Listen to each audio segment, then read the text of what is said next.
Om Namo Bhagavate Vasudevaya. Reading from Srimad Bhagavatam, first canto, 19th chapter, text number 7. Iti vyavachidya sa pandaveyaha prayopavesham prati vishnupadyam dadhau mukundangrimananya bhavo munivrato mukta samasta sangaha. Translation and purport by His Divine Grace A.C. Bhaktivedanta Swami Srila Prabhupada ki jai. Translation.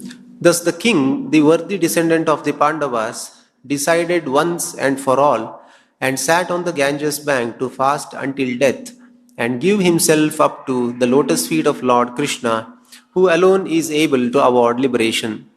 So freeing himself from all kinds of associations and attachments, he accepted the vows of a sage. Purport by Srila Prabhupada. The water of the Ganges sanctifies all the three worlds, including the gods and the demigods, because it emanates from the lotus feet of the personality of Godhead Vishnu. Lord Krishna is the fountainhead of the principle of Vishnu Tattva, and therefore shelter of his lotus feet can deliver one from all sins, including an offense committed by a king unto a Brahmana. Maharaj Parikshit therefore decided to meditate upon the lotus feet of Lord Sri Krishna, who is Mukunda, or the giver of liberations of all description. The banks of the Ganges or the Yamuna give one a chance to remember the Lord continuously. Maharaj Parikshit freed himself from all sorts of material association and meditated upon the lotus feet of Lord Krishna, and that is the way of liberation. To be free from all material association means to cease completely from committing any further sins. To meditate upon the lotus feet of the Lord means to become free from the effects of all previous sins. The conditions of the material world are so made that one has to commit sins willingly or unwillingly, and the best example is Maharaj Parikshit himself, who was a recognized sinless pious king. But he also became a victim of an offense, even though he was ever unwilling to commit such a mistake. He was cursed also, but because he was a great devotee of the Lord, even such reverses of life became favorable. The principle is that one should not willingly commit any sin in his life and should constantly remember the lotus feet of the Lord without deviation. Only in such a mood will the Lord help the devotee make regular progress toward the path of liberation and thus attain the lotus feet of the Lord. Even if there are accidental sins committed by the devotee, the Lord saves the surrendered soul from all sins as confirmed in all scriptures. Swapada moolam bhajata priyasya tyaktanyabhavasya hari pareshaha vikarma yachot patitam kataschid dhunoti sarvam hridi sannivishtaha. Bhagavatam 11.5.42. Thus ends the Bhaktivedanta purport. Hare Krishna.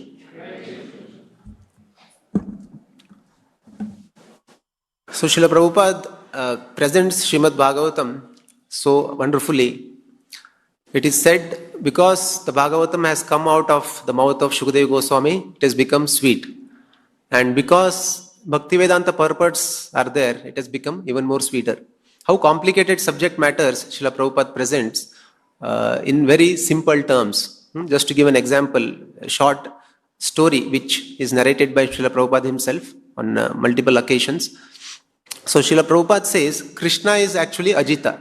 Krishna is Ajita. Nobody can conquer Krishna. Krishna is unconquerable.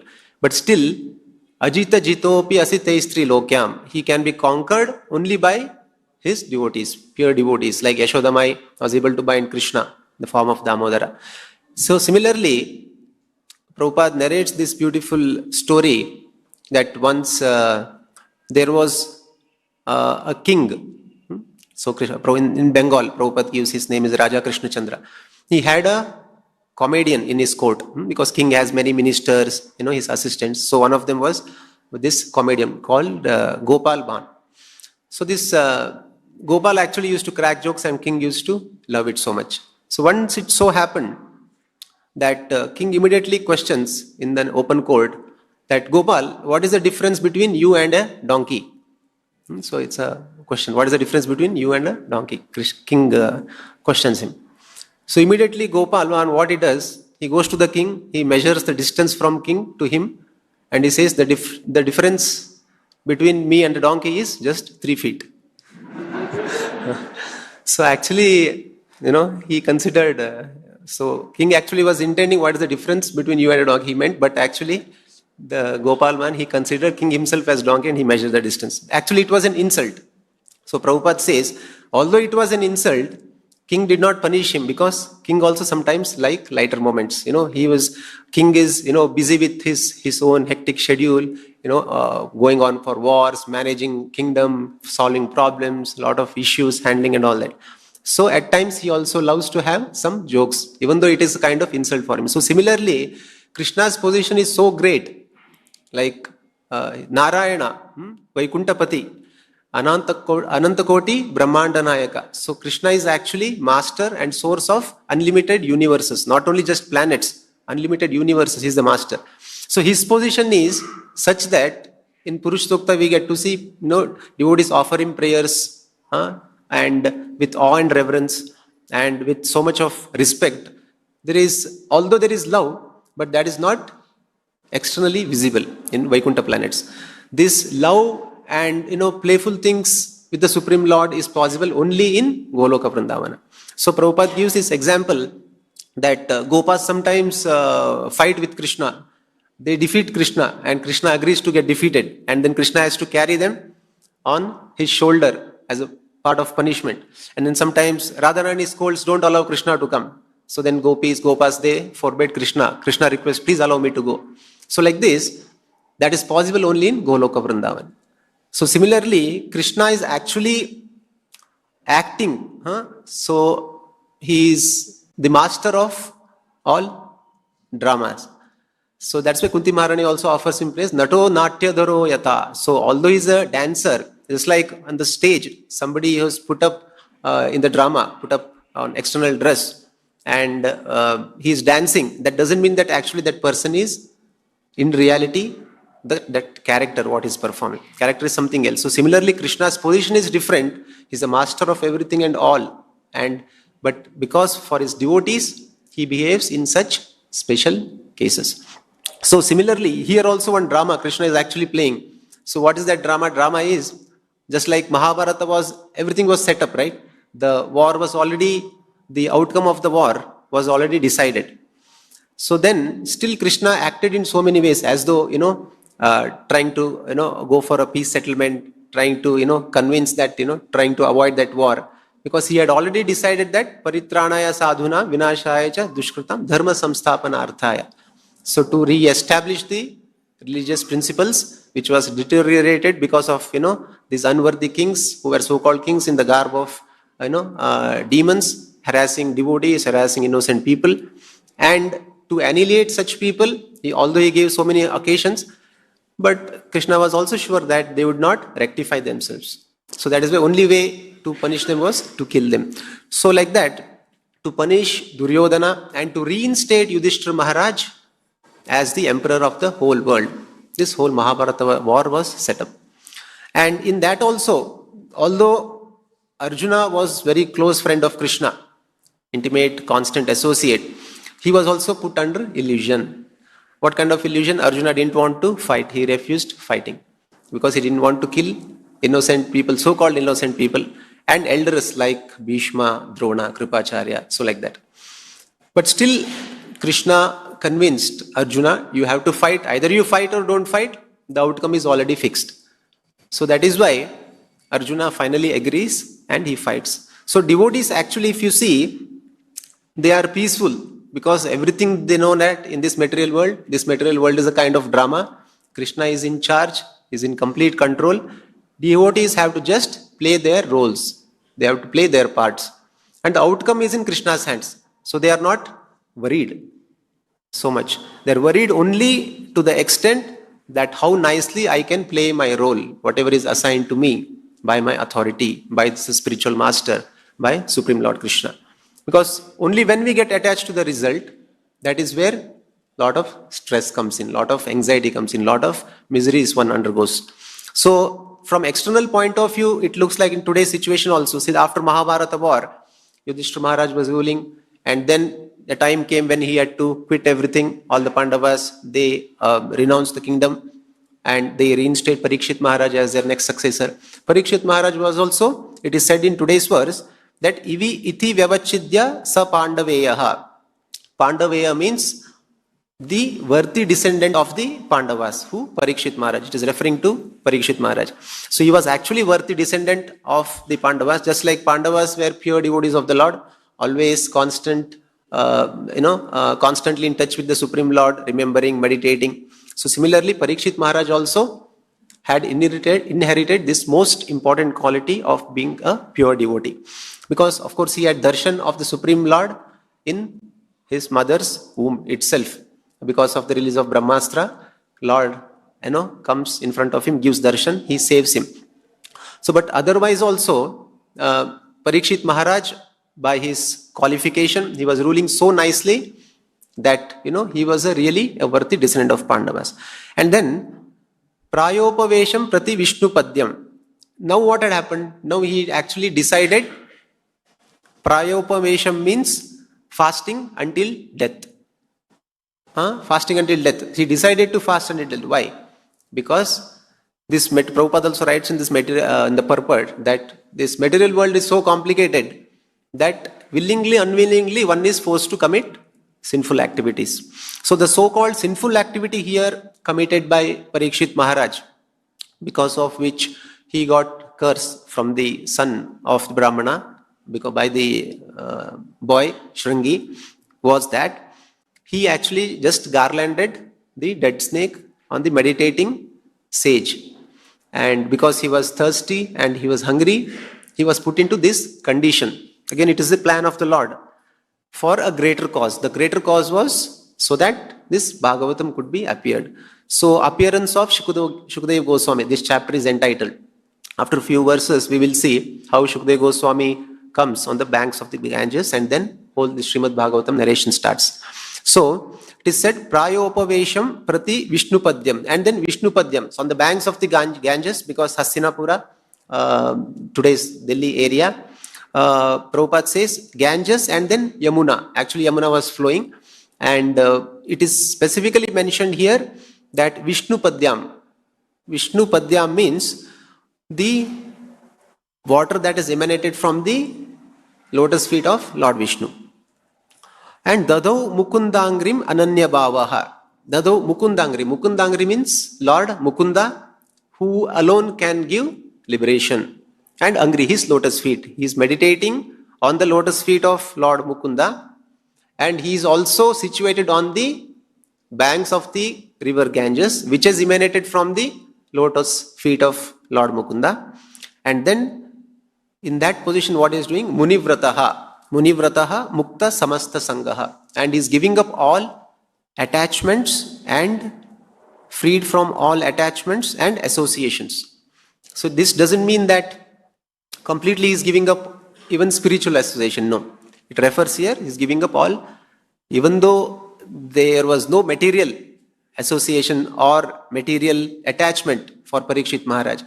But still, whatever, the duties as a king, as an emperor of the whole world, the administrative responsibility, everything else, although it was part of service, but exclusively now, he constantly made a point to fully focus his attention only on the lotus feet of the Lord and meditated on the lotus feet of the Lord. And then, what was his meditation? Did he sit and meditate? No, his association was to hear Krishna Katha in the association of other sages and devotees, which was narrated by, so today's translation it says, this is the king, the worthy descendant of the Pandavas, decided once and for all and sat on the Ganges bank to fast until death and give himself up to the lotus feet of Lord Krishna, who alone is able to award liberation. So freeing himself from all kinds of associations and attachments, he accepted the vows of a sage. So he was very determined. He didn't want to even waste a single moment, because eating also takes a lot of time, isn't it? So he fasted till he would give up his body. He did not want even to waste a single moment. So Prabhupada begins with the purport. The water of the Ganges sanctifies all the three worlds, including the gods and the demigods, because it emanates from the lotus feet of the personality of Godhead Vishnu. Lord Krishna is the fountainhead of the principle of Vishnu Tattva, and therefore shelter of his lotus feet can deliver one from all sins, including an offense committed by a king unto a Brahmana. So this was a so-called offense which was committed by the king unto Brahmana. He was sure, King Parikshit was sure that by taking shelter, complete shelter of the Supreme Lord Krishna, Vishnu, he would be relieved from his offense towards this Brahmana. And then Maharaj Parikshit therefore decided to meditate upon the lotus feet of Lord Shri Krishna, who is Mukunda, or the giver of liberations of all description. The banks of the Ganges or the Yamuna give one a chance to remember the Lord continuously. So, here, banks of the Ganges, why it is so important? Because why the river Ganges is important? So, in a few days from now, hardly 10 days left for the Maha Kumbh Mela. So, the confluence of the rivers of Ganges, Yamuna and Saraswati, 3 rivers, most auspicious. So, someone was asking, because it is so difficult, right, in this chill, cold weather, taking a dip in the morning, especially North India where, the temperatures plummet to single degrees, sometimes close to 0 degrees. So they wanted, somehow if this Kumbh Mela would have happened in some other season. But in other season, how it's possible? In summers, there is sometimes chance of water getting completely drained out. And then rainy season, water is flooded, overflooded, high risk of life. So only option left is winter. So actually, in this material world, our desires, our thinking is so narrow-minded, so narrow, so limited. But that was not the kind of thinking that was existing in prevailing stages. So the Lord has made so great arrangements that He's giving us opportunities so that in this material world, knowingly or unknowingly, we commit sinful activities. There are a lot of options given to us. There are a lot of gateways that are open towards this path of purification, towards going back to Godhead. So one such occasion is this, especially Kumbh Mela, where devotees go and take dip and associate with the most important item is not just taking bath, not just taking the dip, but actually the sadhu sangha. A lot of sages, a lot of devotees, or a lot of yogis come over there, and we take them as an impetus, inspiration for our spiritual life, and we can continue with our life. So specifically here, how Ganges incarnated in this material world was when Lord Krishna incarnated as Vaman Dev. So he expands his lotus feet, and then when Bali Maharaj offers him 3 steps as per his measurement, Vaman Deva's measurement, then Vaman Deva starts expanding his body, his spiritual body, unlimited body. With first step he covers entire earthly planetary systems, and then with second step he covers the upper planetary systems. So when he extends the leg, it pierces the covering of this material universe, and then after that Viraja river is there, then followed by the spiritual worlds. So this Viraja river actually, because of the piercing of the outer covering of the Supreme Lord, it starts flowing by washing the lotus feet of the Supreme Lord, and that's how then she continues to flow in the 14 planetary systems. So that's how Ganges is descended. So because it washed the lotus feet of Vaman Dev, Lord Vishnu, Lord Krishna, it acquired the potency of nullifying any sinful activity, including the offense someone commits towards Brahmanas, towards devotees, towards Vaishnavas. Brahma Hatya dosha is the greatest offense. So even that offense can be nullified just by coming in contact with river Ganges. So that is why every day, it's not possible for us, especially somebody who's staying in banks of Ganges, they can take bath. But what is the option left for all others who cannot travel every day to take bath, take a dip in the Ganges? So for that, Lord has also given this Sharanamrita. The same as, we do Abhishekam to the Lord's deity, Lord's very authentic, established Archamurti, incarnation of the Supreme Lord. And when we do Abhishekam to the Lord, we take that as the Charanamrita, the water that has washed the lotus feet of the Supreme Lord. So when we take Charanamrita also, we chant this prayer, Akala Mrityaharanam, Sarva Vyadhi Vinashanam, Vishnu Padodakam Pitva, Shirasadhara Amyam. So Vishnu Padodakam is so potent that it will save us from so many unwanted diseases, including subtle material disease which forces us to commit sinful activities, not only physical external disease. And then Akala Mrityu, unwanted untimely death, it will actually help us to avoid. So it is said here, tirtha. So it is called tirtha, right? Different kinds of tirthas are available. So one is physical tirtha, like holy dams. Most of the dams are situated on the banks of sacred rivers like Narmada, Sindhu, Kaveri, and Ganges, Yamuna, Vrindavan, like that. So Narottam Das Thakura, in a song Gauranga Karuna Karo song, he actually very beautifully quotes this particular aspect of Lord's lotus feet and the water that is emanated from Lord's lotus feet. Padechi bhava tufane nahika nistara Shri Charana Tarani Dane Dase Karapara. So he's saying, I am plunged amidst the violent hurricane-stricken waves in the ocean of this material world, from which there is no escape. Kindly give me the gift of your divine lotus feet, which are compared to a boat in which your servant may cross over the ocean of birth and death. So Lord's lotus feet itself is compared to a boat, suitable boat, using which one can cross this material world. And see, Narottam Das Thakur further says that lotus feet is one aspect, Lord's lotus feet, and the lotus feet that is washed, the water that has washed Lord's lotus feet is actually the Charanamrita, the rivers, and they themselves are actually purifying even the conditioned souls. So how wonderful it is that we, by the mercy of pure devotee like Srila Prabhupada, he has given us this opportunity to take everyday Charanamrita, to take everyday darshan of the lotus feet of the Supreme Lord, which is considered to be the boat by which constantly if we meditate, one can easily go back to God. That is what actually in today's verse also it is said, Mukundangrim. So Lord's lotus feet was being meditated upon by King Parikshit Maharaj, who was actually, Mukunda means one who grants liberation. Only Supreme Lord Vishnu can give us liberation. So that is one tirtha. And second thing is, Srila Prabhupada often referred to his spiritual master, Bhaktisiddhanta Saraswati Thakur, as a moving tirtha. So that is, one is this physical tirthas, physical rivers, which are so sacred like Ganges, Yamuna and other rivers, who are actually considered as tirthas.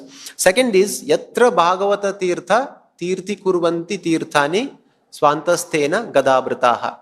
So Bhagavata Tirtha, another is, just like this book Bhagavatam is there, another Bhagavata is the person Bhagavata, pure devotee, spiritual master. And all the Mahabhagavatas, they are actually personified book Bhagavatam. So whatever concepts, whatever theory is explained in the book Bhagavatam, we can practically see in these personalities who are actually known as pure devotees, Bhagavatas. So Yatra Bhagavata Tirtha, by taking shelter of such Bhagavata Tirtha, what happens?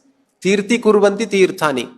So now when someone transfers sinful reactions to rivers, so the personalities, the deities of those tirthas, like river Ganges, Yamuna, they are also scared that I will be overburdened with unlimited sinful reactions. People come, take a dip, and they give away their sinful reactions to us and they go away.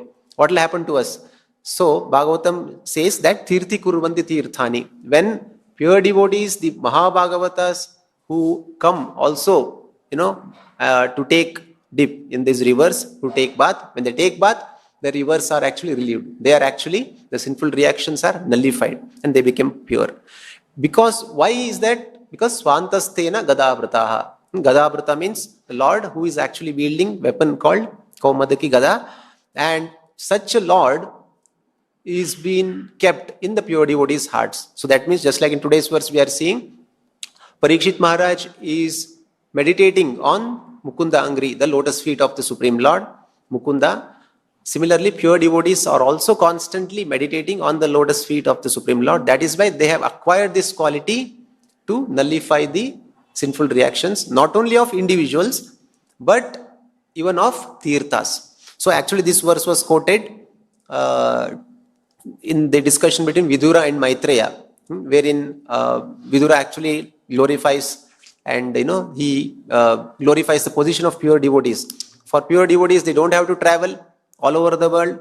It is not that for their sake they are traveling. It is just to purify other living entities, including tirthas. Tirthi Kurvanti Tirthani. So wherever they are present, wherever they are worshipped. So that itself becomes the place of pilgrimage, Tirtha. So that is why Krishna also says that Naham Tishtami Vaikunte Yoginam Hridayena, and then Mad Bhakta Yatra Gayanti Tatra Tishtami Narada. So in the Narada Padma Purana, actually this discussion also Lord glorifies the position of pure devotee, that I am not in Vaikunta nor in the hearts of yogis who meditate. But wherever my glories are being discussed, wherever my pastimes are discussed, wherever my holy names are being chanted, I am present in such place. And when Lord is present, that place naturally, automatically becomes Tirtha. So Prabhupada mentions in today's purport also that to be free from all material association means to cease completely from committing any further sins. To meditate upon the lotus feet of the Lord means to become free from the effects of all previous sins. So Prabhupada is mentioning here two important points, that now from time immemorial, be it in this life or in past many anadi karma phale, so many unlimited previous lifetimes, we have been committing sinful activities knowingly or unknowingly, because this material world is so designed, so complex, and then we are put into such conditions knowingly, unknowingly. So that is the sinful activities which we performed in the past, because of which we may have to suffer in the future, or for which we are already suffering in today's position. Second thing is how to avoid committing further sins. So these two things Prabhupada is accepting. So Prabhupada is actually giving solution for that also, not that just stating the problem. Prabhupada is giving the solution also. For that, in the Bhagavatam 6th canto, 1st verse, 15th verse, there is a verse specifically, there also Bhagavatam is offering solution. Kechit kevalaya bhaktya vasudeva parayanaha agham dunvanti kartsnena niharam iva bhaskaraha. Just like, morning it was very foggy because sun was not there. So moment sun appeared, slowly the fog started getting dissipated because of sun's heat and temperature. So similarly, when the Krishna Surya Sama Maya hai andhakar, jaha Krishna taha nahi Maya radhikar. So Krishna's appearance, just by Krishna's appearance in our hearts, when we take darshan of the Lord or when we chant His holy name, Hare Krishna, Krishna Krishna, Hare Hare, Hare Rama, Rama Rama, Hare Hare. So when we chant and hear, when we associate with Krishna, either Krishna's deity's form, Krishna's holy name, Krishna's service, Krishna's prasadam, hearing about Krishna's activities, pastimes. So in any of this Navavidha Bhakti, moment we come in touch with Krishna, so that means darkness in our hearts is getting dissipated. So by doing this, what happens? Freedom from committing further sins. So there will be no material attachments because of which I will be committing sins in the future. So the tendency to commit sinful activity itself is getting rectified. And apart from that, freedom from the effects of previous sins. So meditation on the lotus feet of the Lord purifies completely, just like when sun.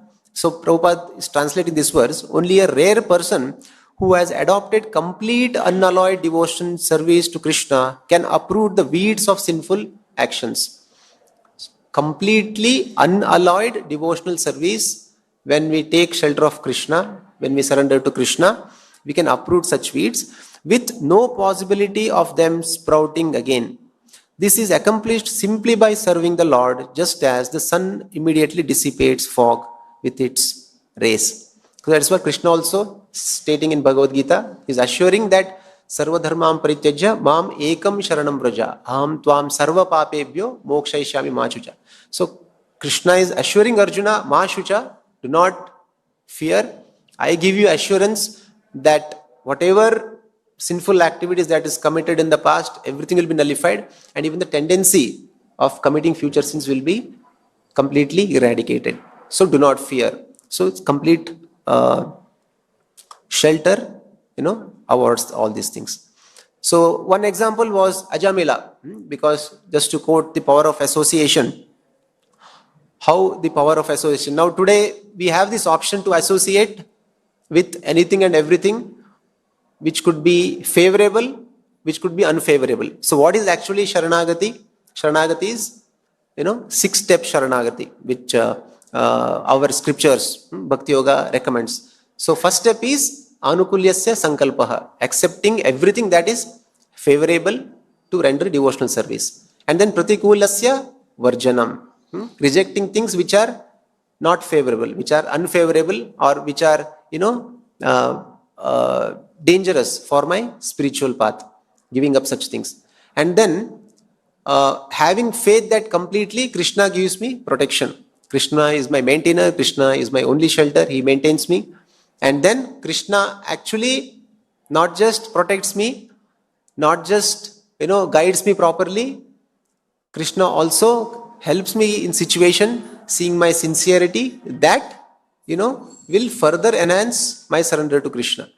So similarly, Ajamila, actually, he had very good association in the beginning, but because somehow in the course of his, life, he came in association with, prostitute, bad association, and then he lost all good qualities, and then he committed so much sinful activities, and then he was about to die. And at that instant, when Yamadutas appeared to take his soul, what happens? He chants Narayana. So the holy name word Narayana had so much of potency that moment this word Narayana comes out of the mouth of Ajamila, although it was not indicated to the Lord Narayana, because he was calling to his son, the youngest son, whose name was Narayana, Ajamila's sons. So then, although it was referring to him, the holy name itself was so potent that immediately Vishnu Dutas come and, they save Ajamila from being taken by Yamadutas. So this is the potency. So that is why now we have next week Vaikuntha Ekadashi celebrations, isn't it? So such a wonderful festival. So Prabhupada said, if we are ready, then Prabhupada is ready to give us festival every day. Why? Because these festivals create us an impetus. It helps us to get inspiration to progress in our spiritual lives. So in Vaikuntha Ekadashi, what we do? Vaikuntha Dwara is placed, Lord is sitting above, and we are coming under the shelter of the lotus feet of the Supreme Lord. We are passing through that door. So Vaikuntha Ekadashi also, is a festival where Lord personally came to Vaikuntha. He came up to the door of the Vaikuntha, and then he actually personally received his great pure devotee. And to commemorate that, actually this has been celebrated from time immemorial. So this is the power of association. If we associate with the Lord, if we associate with pure devotees, actually Lord protects us. On the other hand, if because of bad association, like for example, Karna, although he was born of Kunti and great Suryadev, but because of his bad association with Duryodhana, evil-minded persons like Duryodhana, ultimately he had to meet with destruction. He actually lost this wonderful opportunity of being a pure devotee and going back to Godhead. And so like that, materialistic association results in sinful tendencies and bondage, whereas associating with devotees leads to liberation and spiritual progress. So Prabhupada is telling that it is up to us whether we choose material association or spiritual association. So that is why today's verse also it is said that Mukta Samasta Sangaha. So Parikshit Maharaj, actually, although he had no material association, he had no material attachment, he is demonstrating by his own example for us to accept that we should not cultivate, we should not maintain material attachments, because ultimately material attachments will end up pulling us away from devotional life. So what is material association? Material association is anything that makes us forget Krishna, anything that takes us away from Krishna's service, anything that takes us away from Krishna and forces us to commit sinful activities. That is material association. And on the other hand, that which is spiritual association is that will help us to increase our sincerity and surrender to Krishna, to glorify Krishna, to chant holy name of Krishna, to soulfully chant Hare Krishna Mahamantra, No, anything that is favorable to help us in this regard, that is spiritual association. So that is why Bhagavad Gita also, Krishna says that Trividam Narakasedam Dwaram Nashanam Atmanaha Kama Krodhas Tata Lobhas Tasmad Etat Trayam Tejet. So, three gateways to hell. Just like there are gateways to spiritual world, like different kinds of tirthas, different kinds of associations are there. Similarly, for hell also, there are three gateways. What are that? Krishna is telling Kama, Krodha, Tata, Lobha. We have to give it up. So, Prabhupada is mentioning in the purport, the principle is that one should not willingly commit any sin in his life and should constantly remember the lotus feet of the Lord without deviation. So Prabhupada is saying here, one should not willingly commit any sin. So there is difference between willingly committing sin and unknowingly committing sin. So the results are, the punishments are different for the both. So Prabhupada is giving that, this very important principle here, that although there could be a tendency of committing sinful activity, one should not continue to maintain that tendency. So as already offered, the solution is that by taking complete shelter of the Supreme Lord, whatever past sinful activity has been committed, there is a assurance, there is a guarantee, there is a protection from that. And to further commit sinful activity, such tendency is also nullified. It's up to us that whether we want to continue or not. So that specifically Prabhupada is mentioning, that we should exercise our free will, that henceforward I should make a commitment, henceforward I should take this vow that I should not commit these kind of sinful activities further. So that is what Maharaj Parikshit is also demonstrating with his own example. Munivrataha Mukta Samasta Sangaha. Munivrata means sage of, just like sages, vow, the vows of a sage. Just like we have taken an oath, whoever is initiated by Srila Prabhupada in ISKCON temples, that no meat eating, no illicit sex, no intoxication, no gambling, and chanting minimum 16 rounds every day. So these are vows which are favorable for our devotional path. So just like Parikshit Maharaj was determined, and he was so determined that he was sitting there on the banks of Ganges and he was fasting till death, till he gives up his body, and then continuously he was associating with Krishna's pastimes in the association of devotees. So all these principles Parikshit Maharaj demonstrated. So Chaitanya Mahaprabhu also delivered Jagai and Madai on this one condition. What is that condition? The condition was that whatever sinful activities you've done in the past, that is all will be nullified, but make sure that you will not commit in the further. So Prabhu kahe, Kshamayila tomare Gaura Chandra kintu puna papa nahe kariba armanda. So he said that whatever past sinful activities, I will forgive you, but henceforward you should not commit them. So because they had wounded Nityananda Prabhu, and then Chaitanya Mahaprabhu became so angry that immediately he took the form of Vishnu, and then Sudarshana Chakra was summoned. He was about to kill physically Jagai and Madai. But then Nityananda Prabhu, mercifully, who is the Guru Tattva, he actually wanted to kill the tendency of the sinful people, sinners. Don't kill the sinners, but kill the tendency of the sinners. So, having that same mood, Srila Prabhupada also actually went to the West. If in Kali Yuga people had to be punished, people had to be killed, then everyone has to be killed. The world will become completely devoid of any human beings, isn't it? Because everybody are sinful. So that is what Kalki avatar, when Kalki Purusha, the final incarnation, when he appears, so that is the only option left. But until then, pure devotees like Srila Prabhupada, they travel, who are actually Tirthi Kurvanti Tirthani, they are the Tirthas themselves, they could even purify Tirthas. So having that compassion in their hearts, Srila Prabhupada took this message to the West. And then what we saw is very, very practical. There are so many people who never heard of the word Krishna, who never chanted, who never practiced spiritually.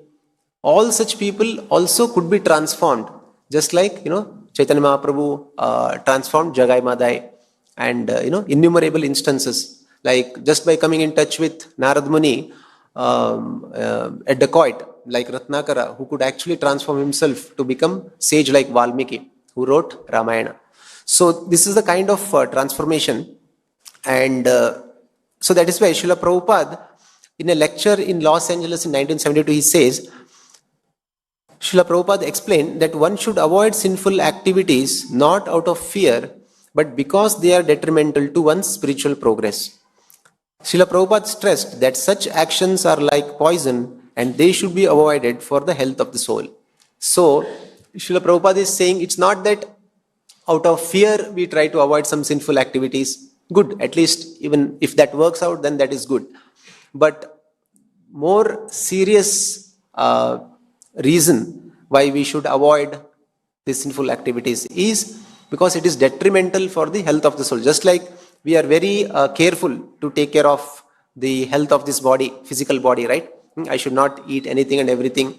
I should know whether this is good for my body or not. Just for the sake of tongue, if I eat, I know I'll fall sick. So we try to be very careful to maintain this body. So similarly, in today's material world, anything and everything that is available, I should not feed because it is just giving pleasure to my mind. I should be very, very careful what I feed, whether it is good for my health, my mind's health, my intelligence health, my false ego, whether false ego, it is increasing false ego or it is reducing false ego, helping me to come to the real ego. The real ego is Jiver Swarupuhai Krishner Nityadas. Whether whatever I am feeding through my phone, through computer, through external knowledge, sources of information. Today's world, there are so many universities, popularly YouTube universities, WhatsApp universities, right? So like that, any university in anything and anybody can post and make a video and put it, and it can become viral. It can have so many millions of views also. But whether it is acting like a poison in my mind is what, for my soul, is what I have to actually be very cautious. So Prabhupada is telling that he stressed that such actions, the principle of avoiding sin requires vigilance and determination in every aspect of life. These examples from history and contemporary life remind us that living righteously, even in the face of challenges, leads to inner peace, respect, and ultimate spiritual success. So that is why Prabhupada is telling that we have to be very choosy about what we feed to our mind, what we feed to our soul. It is only through spiritual association that we will be saved. We will be happy in this material life also, as well as after we give up this material body.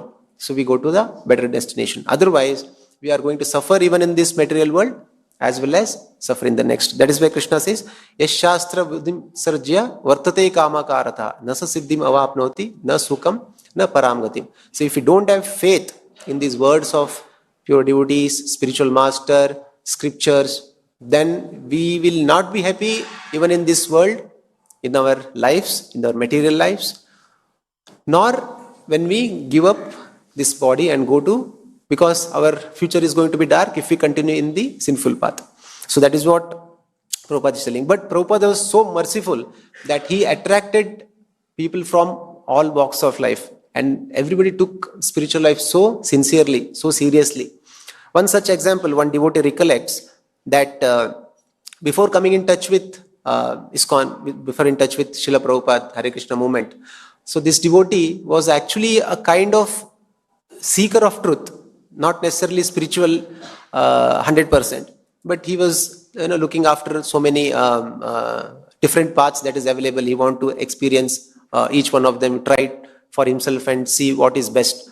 So like that, he had met so many yogis, so many so-called gurus, so many spiritual paths, and then somehow he comes to one particular his guru, who happens to be actually Mayavadi. Later he comes to know what is Mayavada. That time when he came in touch with his previous guru, before coming in touch with ISKCON, he didn't know that he was a Mayavadi, so he thought he is a genuine guru. And then when he goes to that particular person, that guru, he tells that you should go to Srila Prabhupada only. This is in 1970s, he recollects. So then he gets to know that Srila Prabhupada is the founder Acharya of ISKCON. I have to go and meet him, take guidance from him, take initiation from him. So, but then somehow he was not, he had, some experience of devotees doing kirtan, distributing books and all that.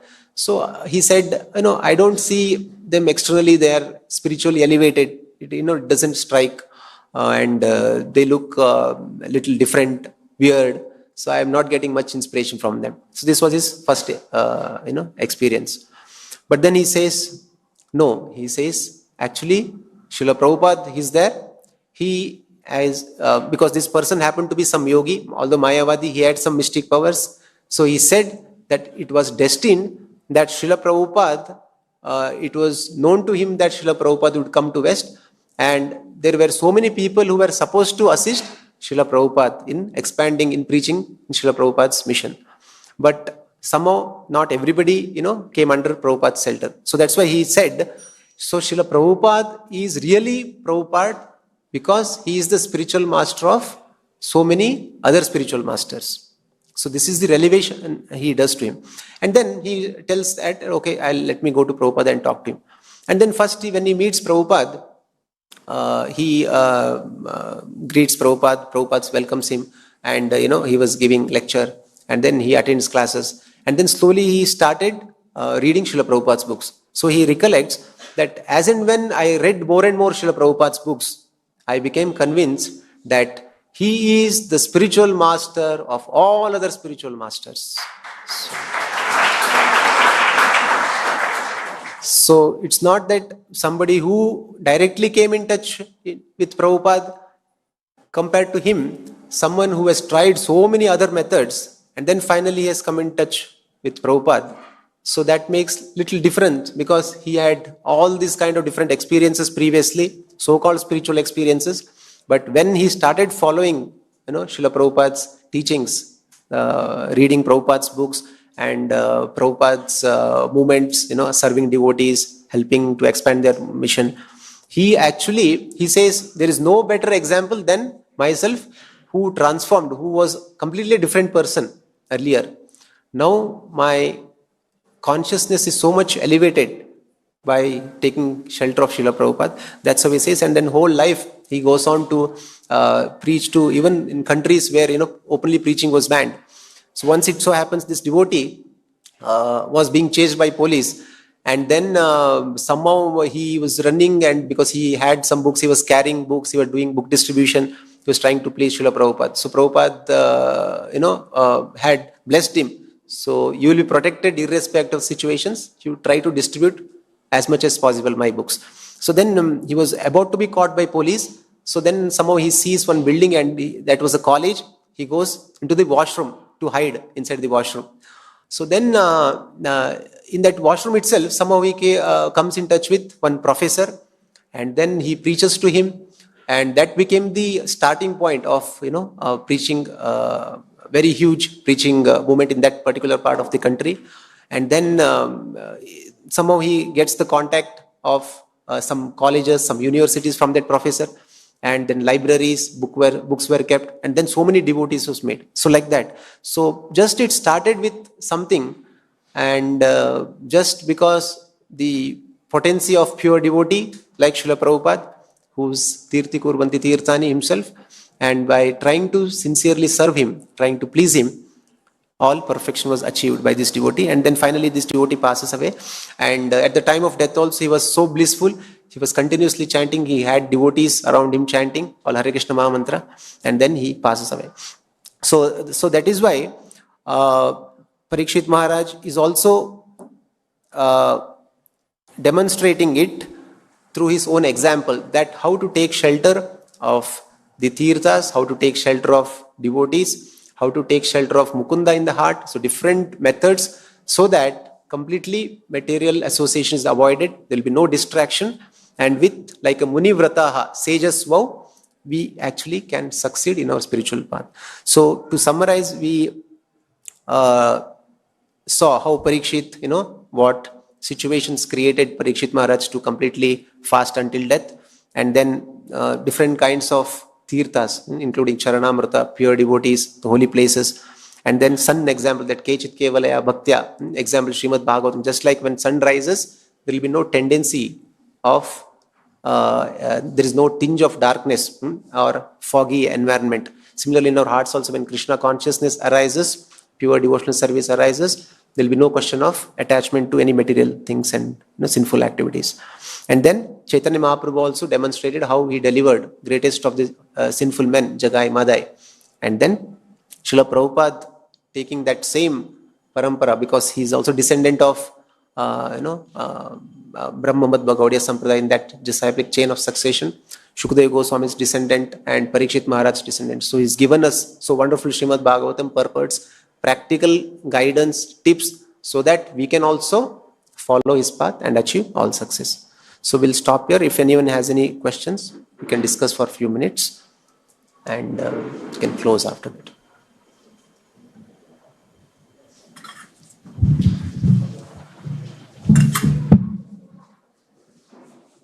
Okay. Thank you. If there are no any questions, we'll close today's session. Srila Prabhupada ki, Granthraj Srimad Bhagavatam ki, Srila Prabhupada Transcendental Book Marathon ki, Nitai Gaur Premanande.